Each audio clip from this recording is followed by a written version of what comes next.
right? But you've got to rely upon them. And so Israel kind of has this unique relationship with Egypt, that Egypt, every time they get in bed with Egypt, it doesn't work out well. But Egypt is such a superpower, and Egypt is the protection from the south, right? It's their closest ally. Now Assyria would be their next closest ally, but Assyria is the one invading. So really all they have left is to go to Egypt. And so Egypt is of the south, and Egypt will come up and help. Because if think about it from Egypt's perspective, if they can support Israel, that stops Assyria from doing what? Getting down into Egypt. And so actually it's a strategic location for Egypt. It's a very strategic location. If we can stop them here, it's kind of like the movie 300, or the story of the 300. If we can stop them in this little canal, then they don't have, they may have the bigger army, but if all the war and battle, we can really stop them here, if they get any further, it's going to be a whole lot worse for us. So Egypt would constantly come up. But guess what Egypt always requires of their help? A tribute. And the tribute isn't cheap, right? A lot of times it ends up in enslavement, or ends up in territory, or ends up a lot of gold and a lot of money, right? And so there's always a cost. And God is going to confirm the fact that you don't want Egypt as your ally, because they're going to fall too. All right? They're a failing nation. They're going to fall. They will be destroyed. And so who do they need to trust in? They need to trust in God alone. And we're going to kind of see some Exodus imagery here as we get into chapter 32. But this idea of trusting in foreign and making human alliances, it always seems good. Right? It always seems good, especially when you're at war. We need some soldiers. We need some help. We need some allies. And God says, trust me. I've won battles with very few troops.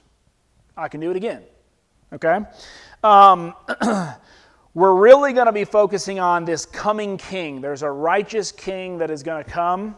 Okay? And this is where we're going to start. This is really the first 39 chapters of Isaiah focuses on Jesus kind of as this king, this righteous king. And then starting in chapter 40, we switch from king to what?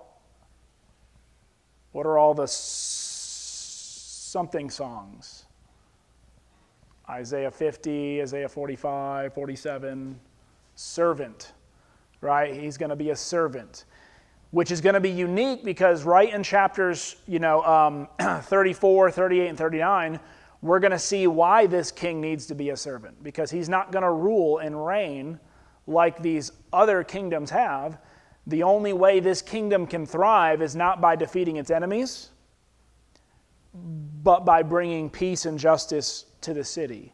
And if there's peace and justice in the city of Israel, then God will do what with all the enemies? God will keep them at bay. And that's so counterintuitive to what we believe. We think we need to first put up our walls against the culture and against the wars and against our enemies, and we kind of fight this outside battle. And God says, why don't you focus on the inner man? Why don't you focus on who you are, your faith, your trust, your righteousness, and let me take care of all the stuff that I've promised you that I'll take care of. Right? It's kind of the concept, seek first the kingdom of God. Seek first the kingdom. Right? That means me, you, as a community, as believers. We focus on the kingdom, God will make sure all that other stuff gets taken care of. Okay? And that's one of the cool things about the Bible is God doesn't change up his game. God doesn't have a plan B. God doesn't have, well, let's try this tactic. Well, let's try this tactic. It's been the same always. Trust in me. Make sure your faith and your righteousness is good with me, and I'll give you everything you need. I'll protect you in every way that you need, and I'll defeat your enemies, right? And in ways that you can't even imagine. But a lot of times we try to fight fire with fire, right? Try to fight the world the way the world fights. And what does that end up doing for Christianity or the people of God when we fight the way that the world fights? We lose. And we look idiotic doing it, don't we? Right? When the Christians start behaving well, they called me names first, so we're going to call them names back, and we're going to, I mean, there have been some protests, I would say, done in the name of religion that have been good, right? Peaceful, just going out there and wanting to preach the message of God and just teach people. And then there have been some protests done in the name of Christians that make us look real. You claim to follow a loving God, a grace-filled God, and you're using these names and these terms, and you're behaving in these kind of ways. We lose. Even if we win the argument, we lose. And that's what God's saying. You could amass the greatest number of allies possible and position yourself with the greatest kingdom, Egypt, that could support you. In the way the world thinks, that would normally work, and that would normally win a battle. But I'm going to cause it to lose because you didn't do it my way. I will cause it to fail. Right? I will cause it to fail. In this great nation that you put trust in, I will cause them to fail while they're supporting you. And so they all fall apart together. Right? And so we make sure truth and righteousness, this idea of this remnant, because this king is coming. There's going to be the reverse of the curse. We've kind of brought this up in Isaiah already, but it's going to kind of become prominent. But we're going to get a really good difference in Isaiah 35, this portrayal of what the kingdom of God looks like. Okay?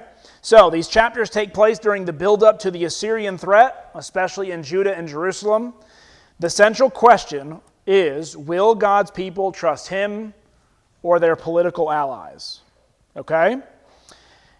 And I like this section because this section is not neat like other sections are. You know, sometimes you got a really nice linear, this chapter flows into this chapter, that flows into this chapter. It's not going to be as neat, but there's going to be a lot of contrasts. There's going to be a lot of comparisons that just going to keep flipping and flopping and using different illustrations. But essentially, he's going to compare and contrast what it looks like to be holy and righteous versus what it looks like to trust in the way of the world. And you're going to keep seeing these contrasts and these positions put against each other. All right, let's follow if you support Egypt and you make Egypt your ally. Let's look at what that looks like, and you'll follow it all the way through. And then the next chapter will be, well, what happens if we trust in God? And you kind of read them side by side and kind of go, okay, we've got some, we've got some real application to bring home. We've got some real targets to look at. And, this is going to become real because Isaiah's kind of at the end of his life, and he witnesses the Assyrian captivity. Okay? So this is real. This isn't like, hey, guys, this is going to happen to your ancestors now. This is going to happen to your children. This is going to happen to your grandchildren. Like, this is going to happen in your time. And I really want to focus on that because when we think about our culture, I could even see 10 years ago where I used to go, you know what? I think my grandkids are going to have to deal with some stuff. And in the last 10 years, things have just whoom so fast, right? That's kind of the way sin works, doesn't it? Right? It's not a slow progress. It starts off slow, and then all of a sudden you're like, I didn't think I'd be dealing with this before my kids were out of the house, right? And these types of sins and these types of conversations, like growing up, I'm like, I didn't think we'd ever be here. And we're here in many culture wars. What's going to happen in another 10 years? That scares me a little bit, doesn't it? And so that's kind of what they're feeling. They're feeling, hey, this is no longer a message that Isaiah was preaching for my children, for my grandchildren. We're about to face this. It's about to come to us. Our faith is going to have to get real, right? It's going to have to get real. And so that's kind of what we're going to be looking at. There's 6 woes we're going to be dealing with. Or if you're reading the ESV, the Bible uses the Hebrew word, it's almost a breath. Ah. But not as in but like like ouch, right? This is coming. And some of your translations may say woe. And so that's what we're going to kind of look at. So somebody read, let's open up to Isaiah chapter 28. And someone read the first 5 verses of Isaiah 28. This is a call to Ephraim. And Who's Ephraim? What's Ephraim? One of Joseph's boys, right? So, and who do they represent? Ephraim. What are they in the northern or the southern tribe? Southern. Ephraim? Northern tribe. Okay. So they have become this representation of the north, right? And we'll see that as we go. But someone read the first 5 verses. All right, the first 5 verses of chapter 28 in Isaiah. Woe to the crown of pride, to the drunkards of the Ephraim, whose glorious beauty is a fading flower, which are on the head of the fat valleys of them that are overcome with wine. Behold, the Lord hath a mighty and strong one, which as a tempest of hail and a destroying storm, as a flood of mighty waters overflowing, shall cast down to the earth with the hand. The crown of pride, the drunkards of Ephraim, shall be trodden under feet, and the glorious beauty which is on the head of the fat valley shall be a fading flower, and as a hasty fruit before the summer, which then he that looketh upon it seeth, while it is yet in his hand, he eats it up. In that day shall the Lord of hosts be for a crown of glory, and for a diadem of beauty unto the residue of his people. When you think of a proud crown, what do you think of? If you just heard that term without even getting into what we just talked about, if someone says, I'm wearing a proud crown, what do you think of? Not necessarily deserved or what is self-aggrandizing. Yeah, so someone who's won, he's kind of really into himself or herself, thinks a lot about whatever they've accomplished or whatever they've done. Anyone else? Bragger. A bragger, right? Not very humble. Okay? So there's achievements that obviously are tangible, right? That someone can look at, but there's no humility in it. There's a lot of I did, look what I did, look what I achieved, look how great I am, look how grand I am, right? And so what Ephraim has become really is pride comes before the fall. And when there's this proud crown that is worn, they're not proud in the fact that they're children of God. They're not proud in the fact that they trusted in God or put their faith in God. They're proud in their own accomplishments. And what does the Bible say he's going to do with that pride? What is pride? He calls it a fading flower. I mean, when you think about a flower and you look at it one week, it looks beautiful and great. What happens in a couple months to that flower? Right? It's beauty for a while and it's great, but it's not going to last. Right? It's not going to last. And so he's talking about this idea, which is interesting, because if we go and read James chapter 1,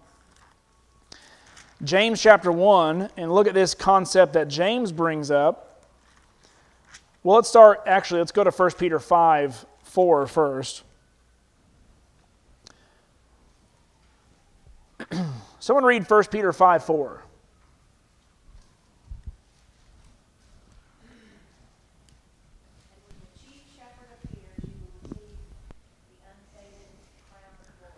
So now we're comparing it with an unfading crown of glory, which is what we're going to be looking at here in verse 5 of what's the difference between the word glory and proud? One's a holy concept and the other is a worldly concept. Okay, so one's a holy concept, one's a worldly concept.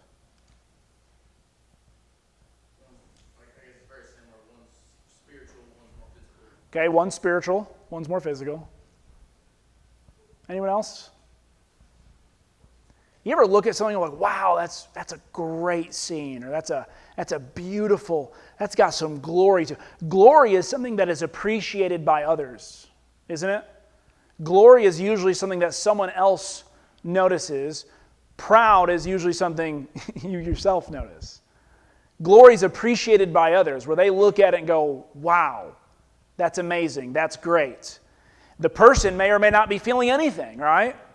And yet, they're receiving some kind of praise, not maybe based upon their own thoughts of themselves, but kind of someone else's, appraisal of them.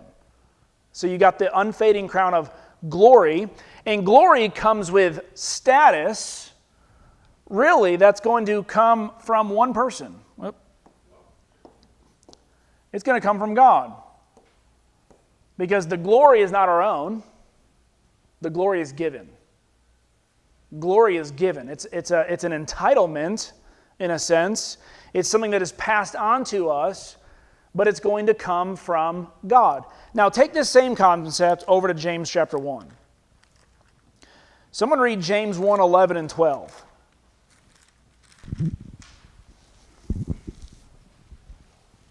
Well, start in verse 9. Go to 9 through 12.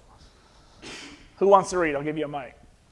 Oh, Bob, you got it? Which one again now? James 1, I got that part. do 9 through 12. Okay.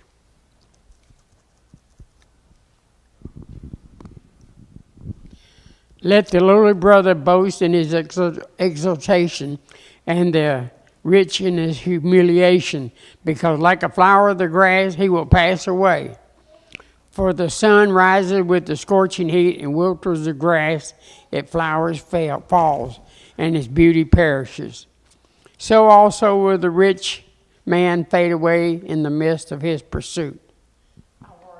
One more verse, verse 12. One more. Blessed is the man who remains steadfast under trial, for when he has stood the test, he will receive the crown of life which God has promised to those who love him. Okay. Here's what I notice about the proud crown versus the crown of glory or the crown of life. The proud crown, the guy is at a place where there's almost nothing in his life that's going wrong. The reason why he has pride is because he has overcome whatever his obstacles are. He's on the other side of something, and he's kind of living the good life, right? He's rich, he's wealthy, he's got stuff, and he's proud of what he has accomplished, and he's kind of on the other side of it. Where the crown of life is given to a person who does what? Who's in the midst of the trial, who's in the midst of the storm, who were things, if you're just looking at his life or her life from the outside in, you're kind of going, man, that's rough. But what have they not given up? They've not given up their faith.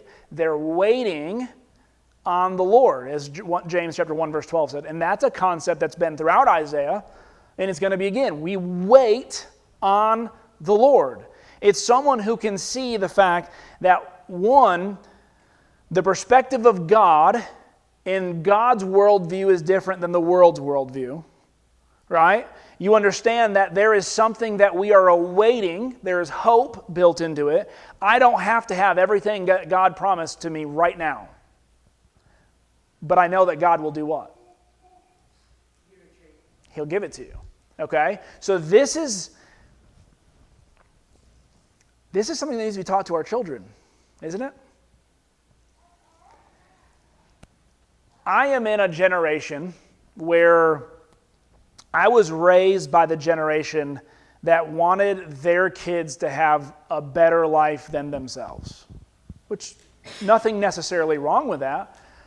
But what sometimes does that look like of a parents who may have grown up maybe in the Depression or just come right out of the Depression where their parents, are recovering from a depression and they had to live a pretty hard life.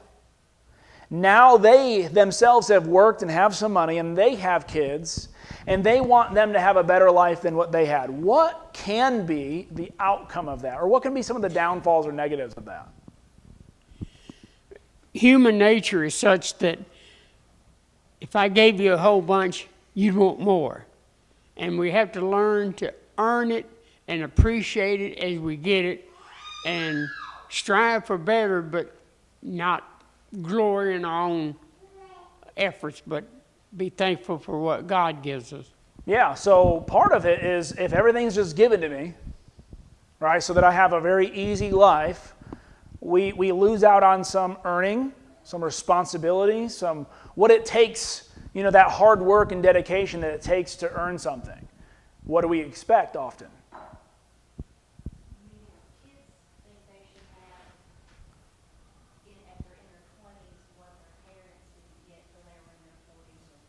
Yeah, we look at, hey, my parents got the boat. My parent has the car, the two cars. My parents has the nice house, right? So when they graduate, what do they want? Because they go from that to, now I got to go live in a 300 square foot apartment, right? I've got to maybe ride a bike, right? To work or to college. Or I got to get in my 89 Ford Tempo, right? And, embarrass myself driving in front of everybody. That was my first car. Someone else have their hand up? Fred? There's a lot of the podcasts I'm watching from, I guess, probably your age group, or actually maybe a tad older. But and there's been books written about it. I don't really believe in this generation stuff, but the boomer generation never gave up power, because they came out of World War II, and they call them the greatest generation because they had all this success and they earned all this stuff, but they never let their kids become responsible enough to take it over.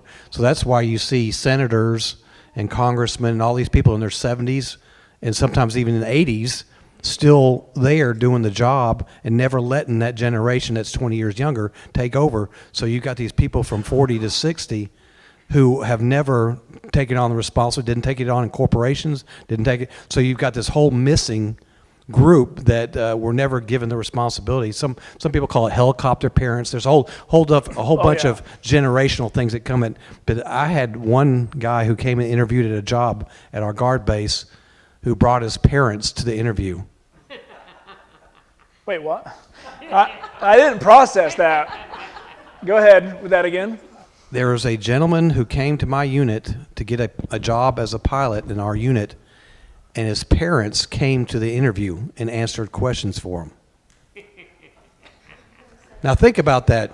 And that's that generation. The boomer generation had it so good that they'd never let their kids grow up and take responsibility, and when we're reaping that now. That's why you got so many gray-haired guys in suits still doing the corporate world and still doing the political world, and you wish they would just retire. So there's been books written about saying the boomers never gave it up, but really what it was is they had it so good that they never let their kids take responsibility. So in this that was really good, by the way, because this is the history pattern that you see in Israel. They will come out of a great calamity or a great war or a great something, and that older generation, thinking they're doing good, I don't want that to happen again, and they will kind of stay in power for a while, but when they die off, what does Joshua 2 tell us? When Joshua died and all of the elders who had gone through, who had come out of the land, who knew what it was like to be in the wilderness, when they died, immediately what did the next generation do? Well, first of all, one of the things you also learn in that is the next people did not know God. Where is the training of the next generation? Allowing the next generation to take over, maybe earlier than they are really ready for. But is anyone really ready for leadership? Right? Is anyone really ready? I believe you're molded into a leader by being put in a position sometimes you're not ready for and you got to get ready for. But when we're waiting, hey, I don't know if this guy would be a good elder, maybe in 25 years. But we do have a generational gap right now in a lot of churches that I've got a lot of preaching friends who goes, all of our elders are in their 80s or 90s. We've got people who are in their 50s and 60s. They don't even want it. They don't want to touch it. But this younger generation actually coming up now, like my brother's age, who's in his early 20 or late 20s, they're already thinking of leadership because they're looking at what? These guys can't do it anymore. They're kind of thrust into this situation where it's either a take it or break it, right? And it's not this glorious thing. But we had a generation who kind of came in, well, I want the leadership position because I want someone to talk, I want someone to listen to me. I want to be in this leadership position because it brings power, it brings authority, it brings respect, right? These elders who are 90 have respect. Well, they probably didn't have respect day one of being an elder.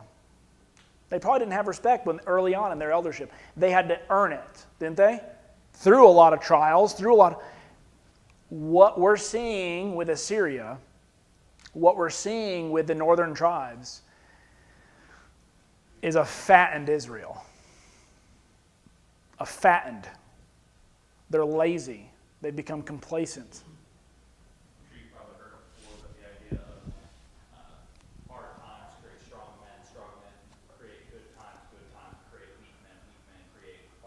Yeah, it's a cycle. Yep. It happens over and over and over again. And what the question is how do we stop that? How do we prevent that? And Isaiah is going to tell us, one, everyone has to look at themselves as being nothing. Nothing you have, you've earned. Nothing you have, you deserve. Right? It's a trusting in God. And it's not going to come easy. Right? It's not going to come easy. It's not going to just be handed to you. And the problem with Israel is even when Jesus confronted them, what was their statement always? What do you mean? We're the children of Abraham. Like that alone excuses sin, excuses bad behavior, excuses bad theology, excuses whatever it wants to excuse. Jesus can confront them on something, but we're children of Abraham. God never chose them for them to be proud of their lineage or their heritage. He chose them to give them this. People, no matter what situation they're in, could wait on God.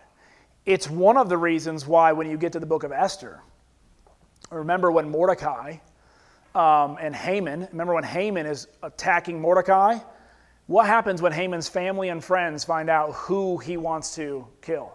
What do they say? Are you talking about the Israelites, the people of Yahweh? Right? Their God? Yeah, we're not going to mess with them. Anytime someone messes with them, guess what happens? It ends reversed. Right? Not because of the people, but because of whom? Because of God. And what God is going to be asking them is, please put your trust and faith in me again. Because look at verse 14. Look at verse 28, or chapter 28, back to Isaiah. And he's always going to come after the leaders first, right? The rulers first. He says, therefore, hear the word of the Lord, you scoffers who rule this people in Jerusalem. Because you have said, we have made a covenant with death and with Sheol, we have an agreement when the overwhelming whip passes through it will not come to us. For we have made lies our refuge, and in falsehood we have taken shelter. All right.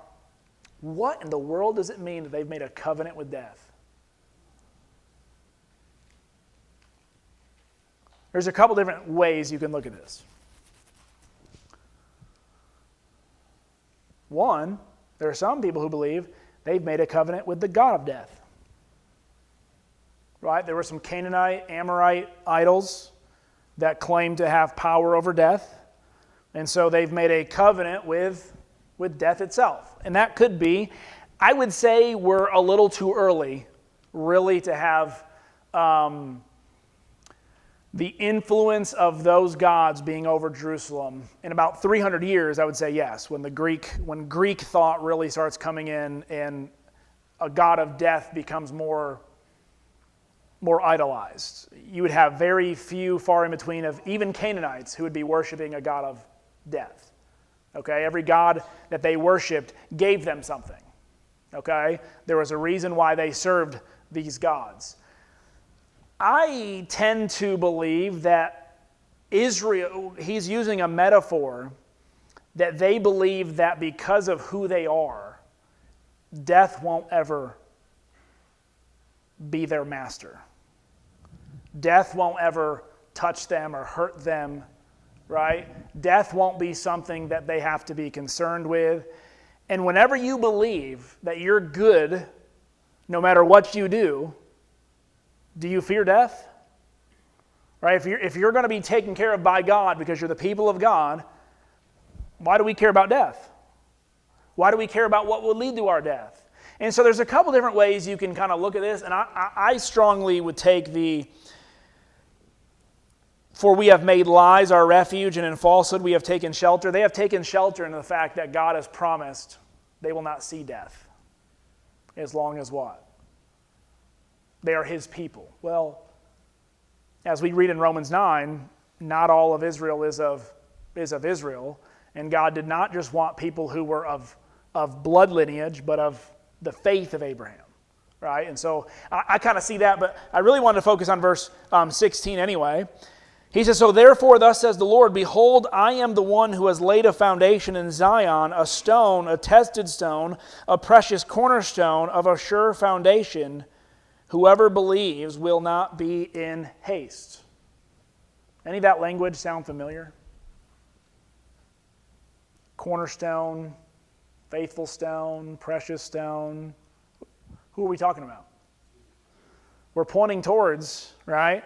We're pointing towards this person that would come and would lay a foundation for which Israel can rebuild. And Jesus would be that chief stone. And until that event happens, what is Israel going to constantly be doing? Same old Israel. Same old thing. And I would go so far to say whenever the church leaves Jesus as the foundation and starts becoming anything other than what Jesus laid, right?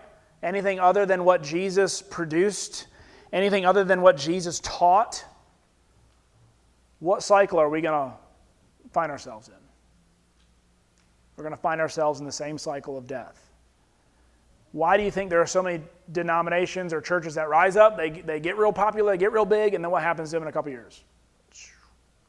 These buildings become empty. These pastors or preachers, and I'm not just talking about denominationally, I'm talking about even in the churches, they end up in some kind of scandal or in some kind of thing that you're like, how did this guy, he was so influential.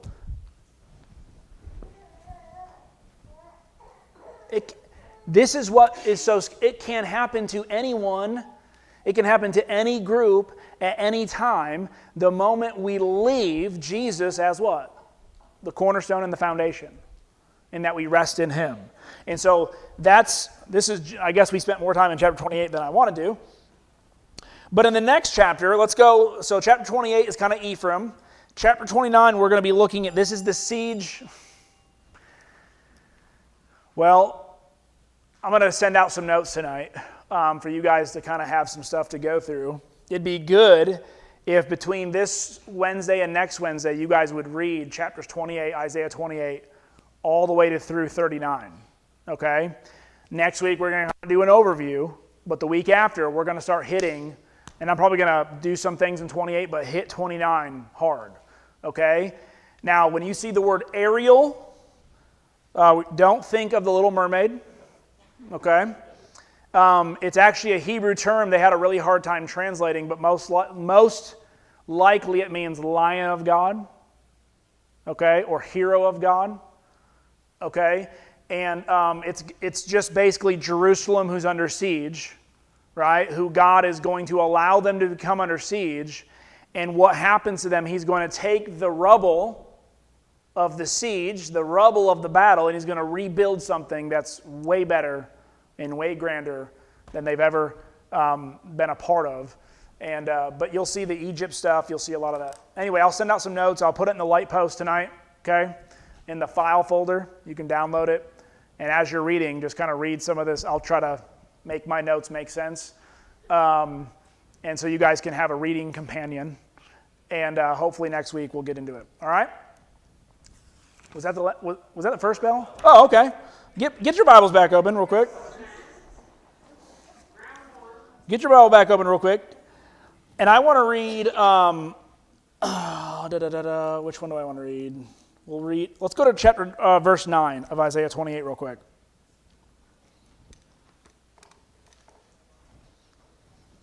So he says, astonish yourselves and be astonished. Blind yourselves and be blind. Be drunk but not with wine. Stagger but not with strong drink. For the Lord has poured out upon you a spirit of deep sleep and has closed your eyes, the prophets, and covered your heads, the seers, and the vision of all that has become to you is like words of a book that is sealed. When men give it to one who can read, saying, read this, he says, I cannot, for it is sealed. And when they give the book to the one who cannot read, saying, read this, he says, I cannot read. So on just very basic, God is going to say, I'm giving you a message. Guess what you're doing? You're going to close your eyes, and you're going to cover your ears. right? Have you ever had someone when you're confronting them with truth, and this usually happens with teenagers, but I think I've seen some adults do this, la la la la la la la la, right? Israel's going to be doing a whole lot of la la la la la la. I mean, their enemies will be tearing down their gates, and what will they be doing? La la la la la la. Okay? There's going to be a lot of that going on. Okay? And it's interesting. He's going to put them to sleep, and we'll look at what that phrase means next time. But look at verse 13. Why? And this is going to sound familiar. Because this people draw near with their mouth, honor me with their lips, while their heart is what? Far from me. Who quotes that? Jesus quotes that. Right? Jesus says that same thing about the Pharisees. That's when I say Israel just is in cycles. It may look different at different periods, but whenever we just, and at the chapter 1 and chapter 2 talks about, you guys give feasts and feasts and feasts and feasts, and you celebrate the feasts. I don't care about your feasts. I don't care about the pretty things about religion. I care about your heart. I care about faith. I care about trust. I care about righteousness. And so what we're going to attack in chapter 29 is what we would call religiosity. Let's really look religious, use the religious terms, have the religious attire, make it really look like when someone walks in and go, wow. Colossians would call this the appearance of religion. And God says, but I can see past it all. I can look past it all, and I can see where. I can see into your heart. And if your heart ain't in it, I don't care about all the other stuff you do. And that's something that we got to constantly reflect on. I think me and Amanda joked one time a couple years ago about getting the t-shirts, check your heart, right? Was that, what's his name? The comedian? Yeah, John Chris, check your heart. And the point is anything you do, you got to realize, why am I doing this? What am I doing it for? Am I here for the right reasons? Am I just here? Because Israel just here is not an Israel at all. Okay? All right. Good class. We'll kind of jump into 29, not next week, but the week after.